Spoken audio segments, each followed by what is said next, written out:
everyone, thank you for joining the webcast today. We're going to be talking about sharing between multiple PDQ sysadmins. If you have questions, ask them in the chat window at any time, and now we'll turn it over to Shane and Lex.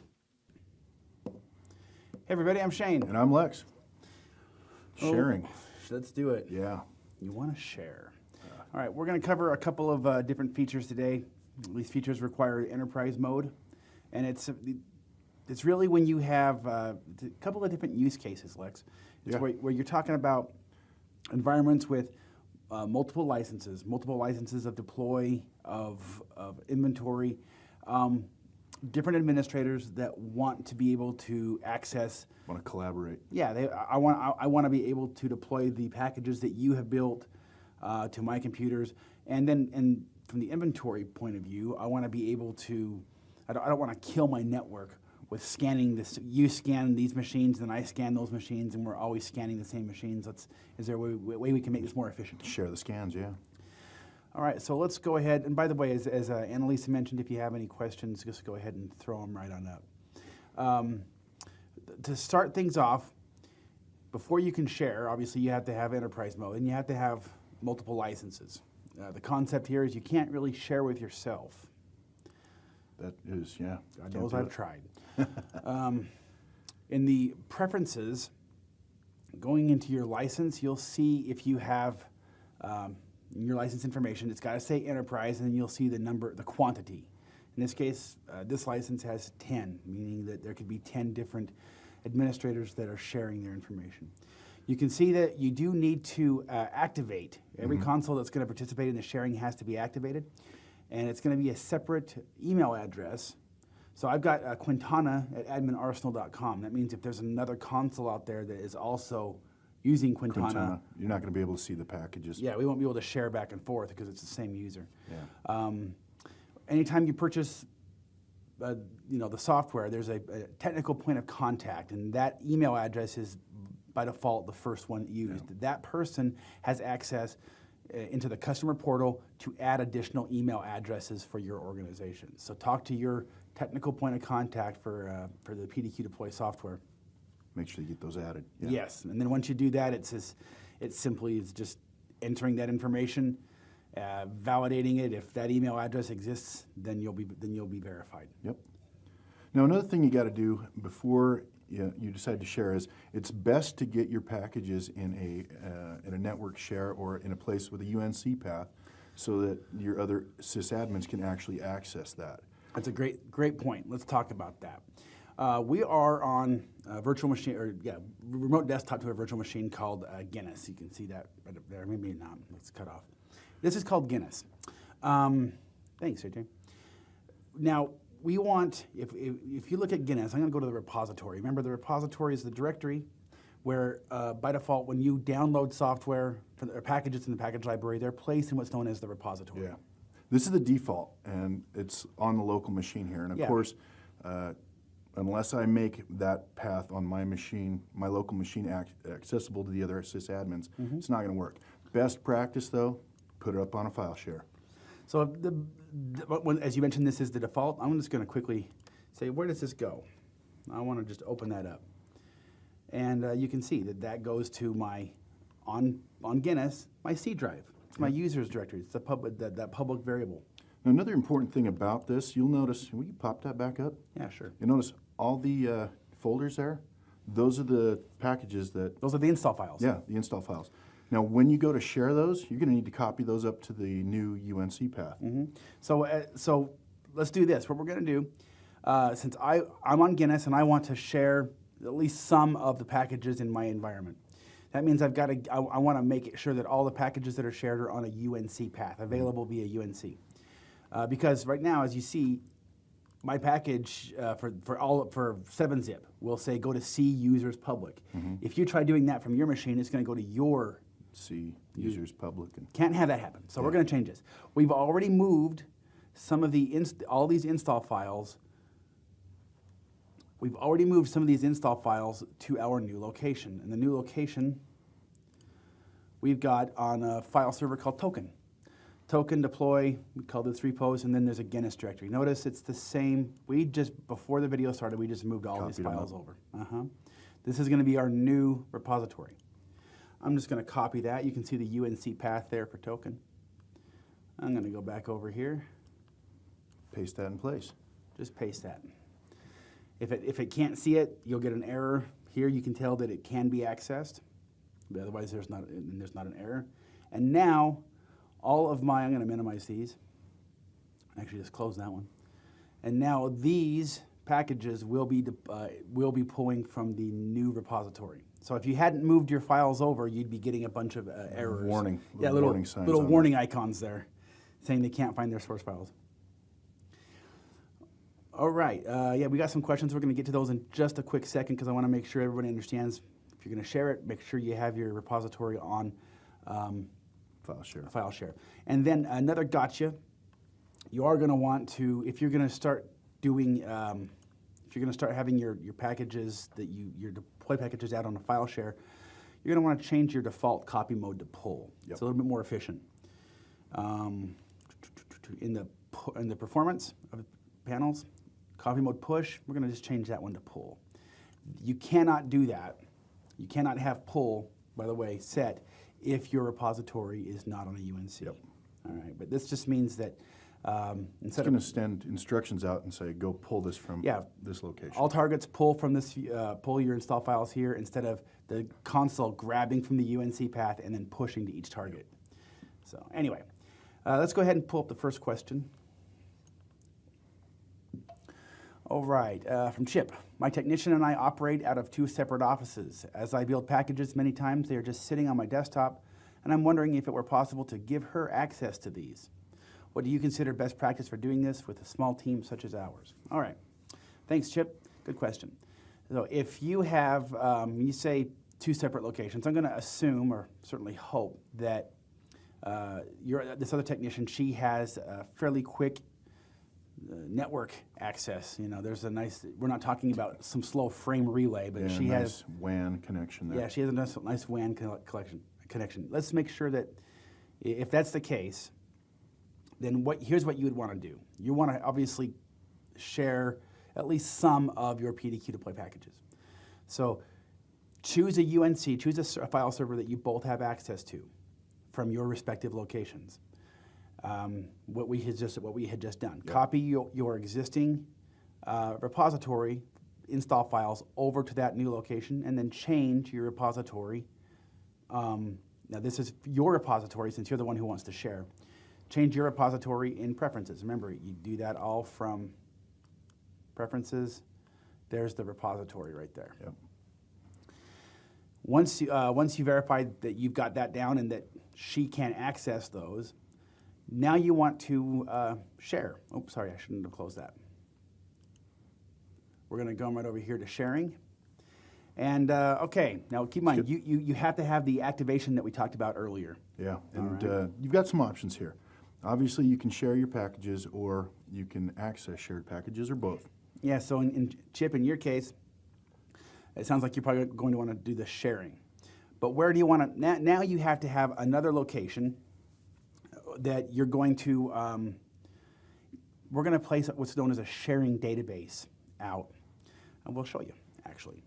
Let's see, I think we've got one set to do. We're going to come out to shared. Yep, all right, so we have this. You can see we've got one machine called Burr that's sharing. You all want to have the same, any machine that you want to share packages with or have them access packages, they all have to point their sharing path to this same location. Yeah. So I'm going to say share my packages and add that. It's testing it, sure enough, it's there. Now, by default, it's going to share all your packages. So if you want to be a little bit more judicious, selective, judicious, however you want to say it. And you know, we're going to also say access shared packages, just so that you can see what it looks like as well from here. I'm going to close this now. Let's say that I don't want to share everything here in my packages directory. I can right-click on this, go to item sharing, and just say not shared. And you can do it the folder level, or you can go individually on packages with that. So.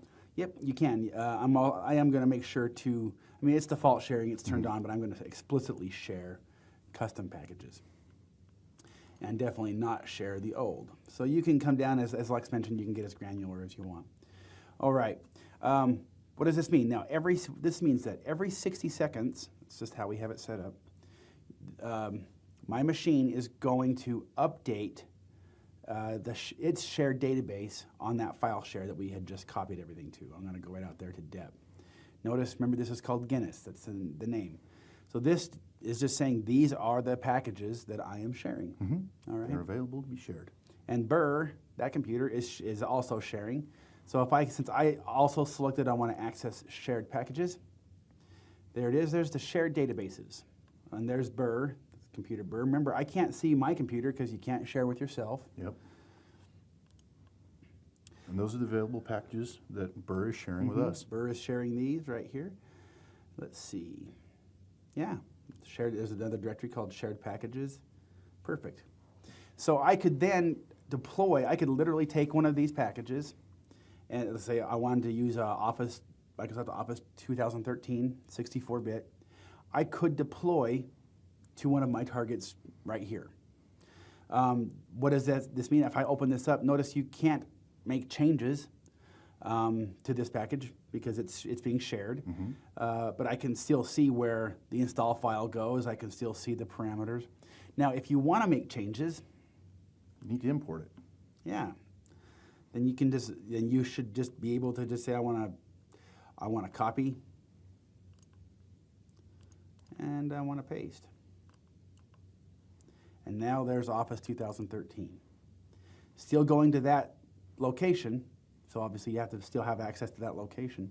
But guess what? Now I can make changes. Maybe there's a different MSP file that I want to do, or I want to,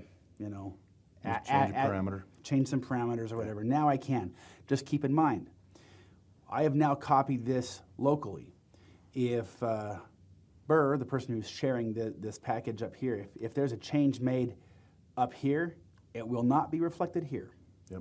So once it's local, it's yours. Yeah, it's kind of a trade-off. So, And what I mean by yours, the local copy's yours. The one that's shared still belongs to Burr at this point. That's right. Probably watch out for the indefinite articles there. Yes, there we go. So I hope that answers your question. Now, from your this other technician, don't have a name, Mary. From Mary's point of view, Chip, she's simply going to have to go into PDQ deploy. She's going to have to say access shared packages, place that same path right there. Obviously, she's going to have access there. When I say she has to have access, I mean whatever user is running the background service is going to need to have access to that location. And that would be read-write access, not just read. Yes. Well, to access the shared packages, or just to read them is okay, but you really want to have full. Yeah. I mean, let's just be honest. And that should take care of that for you, and then she can go ahead and deploy those packages.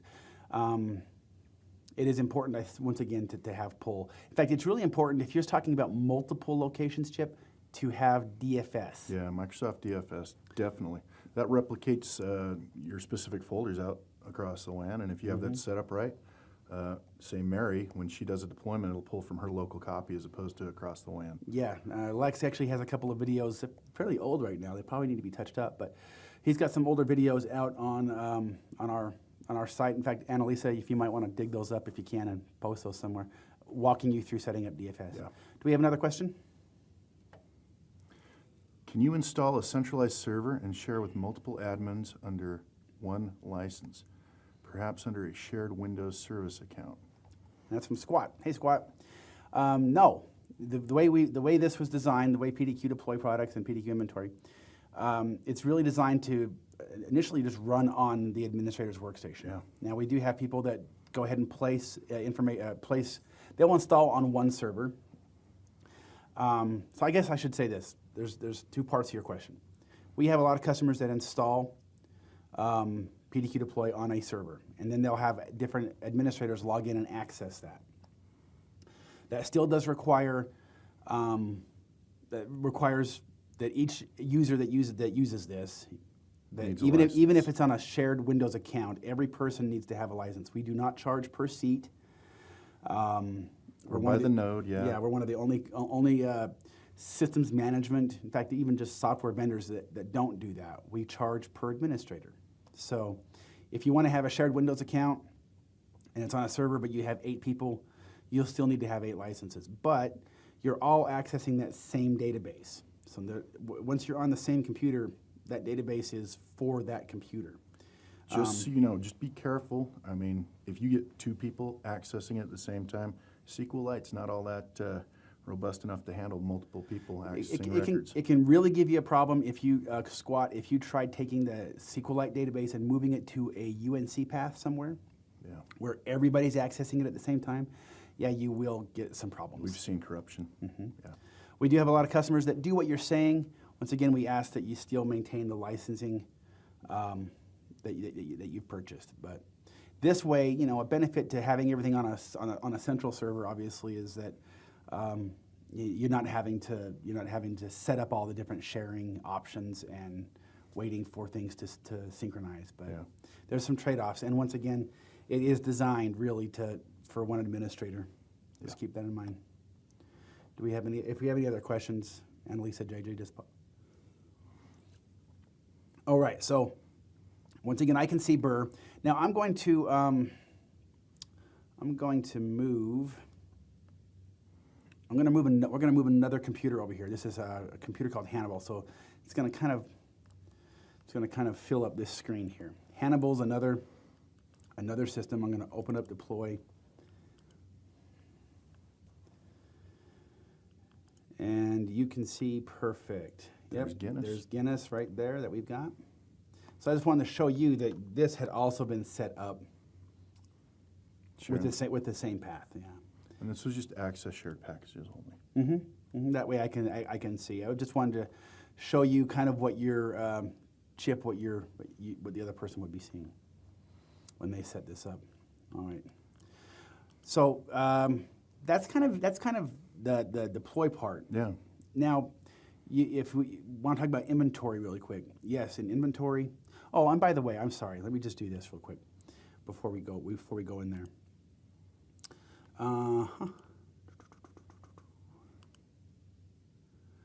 Perfect. If I start to deploy, I want to say if I wanted to deploy an application here, the history, my deploy history, will be able to be seen by the other people. Just so you know. All right. Just wanted to throw that out there. The deployment history is not in a vacuum. So if Lex were to deploy that, and then I would be able to see his deployment history. It helps it out a little bit. Okay. Sorry for the diversion. Now we're going to move over a little bit to inventory. How can you share with inventory, and what's the benefit? The benefit of sharing with inventory is, again, if we were both scanning the same machines on the network, it's like I'm kicking off a scan every 10 minutes, Shane's kicking off a scan every 10 minutes. We're doubling the workload on the network. We don't need to. So why not share what's been scanned? Perfect. That's great. So what we are going, there's a couple of different ways. Remember, keep on wanting to hear control comma, but you guys can't see what I'm doing. Control comma, the shortcut key for preferences. Use it. All right, unless you're doing a video. Yeah. It's the same concept when you're sharing in inventory as you are with deploy. The path that you have to specify. UNC path needs to be able to be accessed. If you want to share your collections and reports, now keep in mind, by default, there's a lot of collections just out the gate. Even in free inventory, there's a lot of collections that are just come built in. Yeah. And when you share, you're automatically sharing everything. So you may want to build a folder for specific custom correct collections. So I'm actually going to do this just for fun. I'm going to create a new report folder.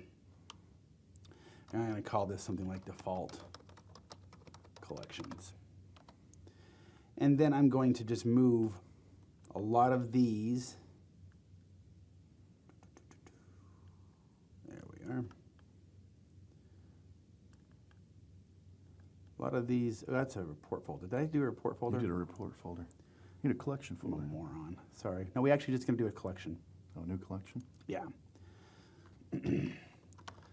because a collection can hold other collections, default collection. And just remove that filter so that no computers are in there. And move this up here to this top level.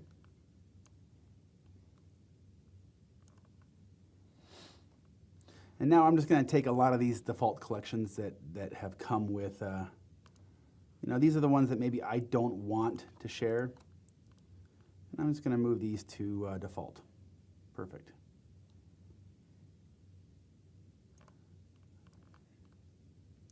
Oh, there it is. See, let me lose that. Sorry, guys. Lose that report folder. All right, try this again. It's one of those days. I want type B and C, though. I'm going to go ahead and keep that one. Perfect. Now, maybe I also want to have one called a new dynamic collection. We will call this one shared. So you take the same typing class I did. Only you passed. Yeah. That's fun. In typing, I only took 2/4 of it in 8th grade, so I learned everything but the top numbers, so I had to relearn those. So you'll notice when I type them, I slow down when I look at the numbers. All right. I'm going to move type B and C and KeyPass and Firefox right up here to shared. All right? Perfect. Now I'm going to go and share these collections. Sharing, I can access to shared, but now I want to share. Close, but then I'm going to go right back over here to default collections, and I'm going to turn off sharing. Perfect. So now when people come in and check out, other users will check out my shared collections, they'll only see a few of them. It saves on some headaches. Yeah. Although it may not appear that way because this was quite a big headache. So but here's the real benefit. I mean, so now sharing the collections. I've got a collection called type B and C, all right? And if I'm another computer, Hannibal, for instance, we'll show you that in a second, I don't have to use that collection anymore. I don't have to create a new collection. It saves on the duplication. But here's the gotcha. What if we both have different computers on our consoles? If you here's this use case. Lex and I are both administrators for a company. He has his computers in his database. I have mine. And there the twain shall meet. Yeah. The sharing is not really going to really help unless I just want access to the collections and the reports that he's built, so I don't have to build them. Yep. But if I look at a collection on my console that he is sharing or a report, I'm still running those against my computers, not his. Yeah. So he could have 100, I have 10. I'm only running those against the 10. But it can still cut down on the duplication of you having to create collections and reports. Now, very common use case though. We both manage the same computers, and this is where a lot of the sharing features for inventory really kick into gear. We're going to enable what's called scan caching. I'm going to hit Control Comma, go back to Preferences, and perfect. If you have Enterprise, you can do the scan cache. I will show you. I'm going to copy this path right here. We're going to use this same path. And JJ, I'm going to pull this up just so that people can see it. There it is. Shared INV. So you can see we've got, pardon me, I want sharing INV. There. Guinness is currently sharing his database. I'm going to show you what happens when you initiate scan caching, though.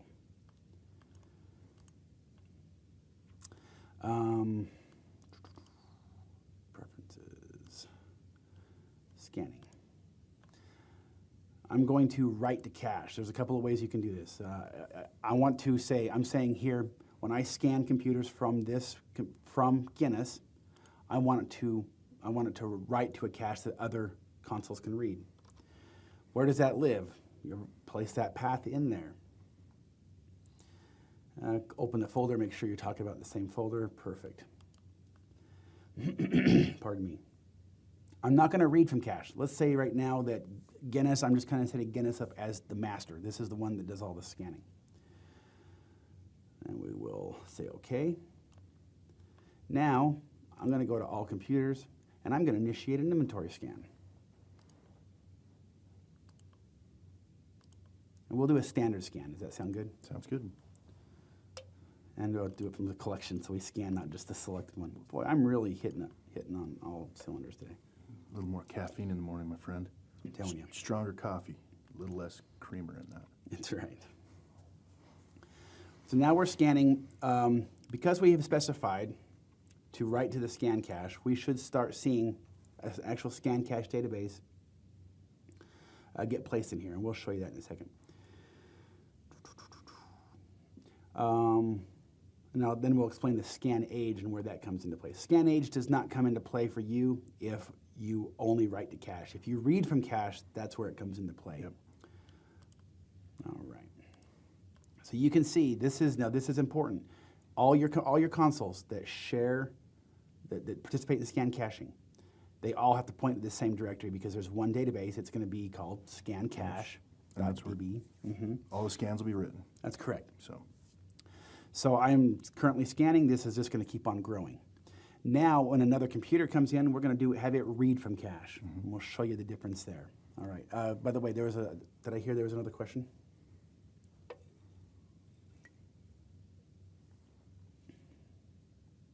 when you right-click a folder or collection to share, is there any difference in the options default sharing and shared, Ty? No, and I mean, if sharing is enabled, then default sharing and shared are the same.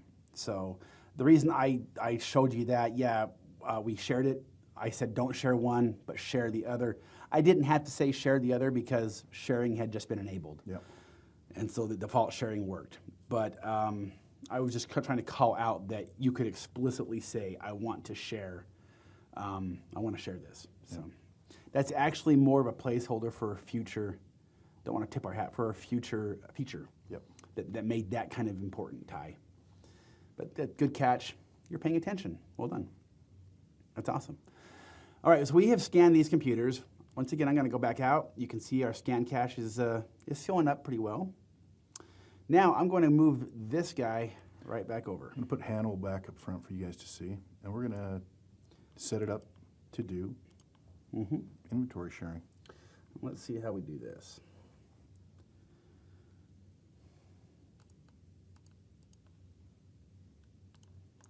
We've got only one computer in here right now. I'm going to now come over to scanning, and I'm going to read from cache. And what cache am I going to read from? There's that path again, right? Mm-hmm. Now this is where the scan age comes in. I can say, when I scan a computer, if it has been scanned in the last day, then read from the scan cache. If the scan cache information is older than a day, or older than 3 hours, or whatever you specify, then go ahead and actually just scan that computer. If I wanted to write to the cache as well, then I would do that. But in this case, I'm just going to stick with this one. So let's see what happens when we scan Hannibal.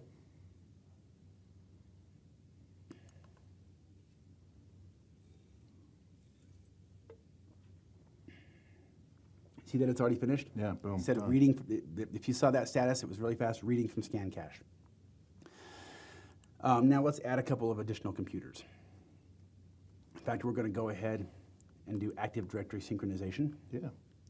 So let's say I want to always have computers that are in the Deadwood Computers OU. I'm going to include the subtree. Say OK. You can, it's behind Alexa's head there, OK. There we are. Thanks, you guys. And I'm going to do a full sync because I say, I only want computers from Active Directory. Actually, I will do mixed. But yes, if I did full, that means only computers in this case that were in this sync directory. And we're going to do an auto sync, so every 1 hour. So you can see it's syncing up. Syncing. Notice that. Scan cache. Adding computers, but any computer that's been in the scan cache in the last hour, it is now populating that data straight from the cache. So you see how fast it is. Those target computers are not getting hit. Now, Lex, can you tell me where there's an exception to pulling from the scan cache. Of course. So let's say I want to do a deployment, and if I've got inventory and deploy, when I do a deployment, I want to update the inventory. At that point, it's not going to pull a scan cache because you just deployed some new software, and we'll... Yes, we have this one. We kind of anticipated this. I'm back on Hannibal, and let's say I want to deploy 7-zip. Now, if I have, in my preferences on deployments, if I have scan after deployment, very important, which we do recommend if you have inventory. Scan after deployment, what am I going to scan? I'm going to change this to the applications scan profile. That means every time I do a deployment to a machine, it's going to scan, initiate an inventory scan. Why? Because we just made a change to that machine. We want to capture that in inventory. When I do that, and I deploy 7-zip, let's go find a machine that doesn't have 7-zip. I believe, I believe I'm doing this. Do we have compression? There we are, 7-zip. These are machines that don't have it, boy. Not installed. All right, so let's go to, let's go to Dunmire. I'm going to scan Dunmire. You're going to deploy Dunmire. Yeah. And then afterwards, it's going to scan, and it's not going to pull from the scan cache because this has been a scan that's initiated from within PDQ deploy. Yep. Just a heads up there. I think we had another question. So hold on, let's make sure that this is not making a liar out of me. There it is. Perfect. You can see that it says running. It's not reading from the scan cache, even though it was within the last hour. Why? Because it was initiated from deploy. Yep. Do we have another question? Is there going to be a way in the future to share a package where multiple admins may make changes to the package? Jason C. We do have on the whiteboard somewhere in one of the rooms in this building, we have discussed that. There was a reason why we made this change.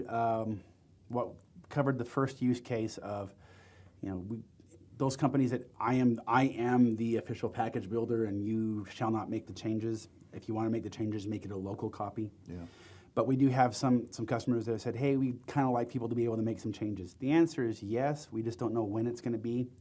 And by doing that, we have to introduce a couple of levels of authorization, which we don't have in deploy. Yeah, so traffic control. Yeah, it's not something that can just be easily done within a vacuum because we still want to be able to allow, a person who creates the package to say this can be changed, this can't be changed, stuff like that. So the answer is yes, Jason. We just haven't figured out the details yet. So that's that. I mean, that's pretty much sharing. Yeah, that's sharing. So the real takeaway. Remember, if you're sharing collections and reports, anybody who accesses those on another console, they're only running those collections or those reports against the machines on their console. That's right. So if you all have the same machines, then you're doing just fine. Reports are going to look the same. If you have the same machines, we'd recommend, unless it's not an issue for you, that you utilize scan caching so that you're not just always overwhelming your target your systems. network. If there aren't any other questions, we'll just go ahead and make that a wrap on this one. All right. Well, hey, I'm Shane. And I'm Lex. I'll talk to you guys later. See you. Hey everyone, thanks for joining today and thanks for all the questions. If you come up with a question you want to ask, adminarsenal.com and click support. And we'll see you guys next Thursday.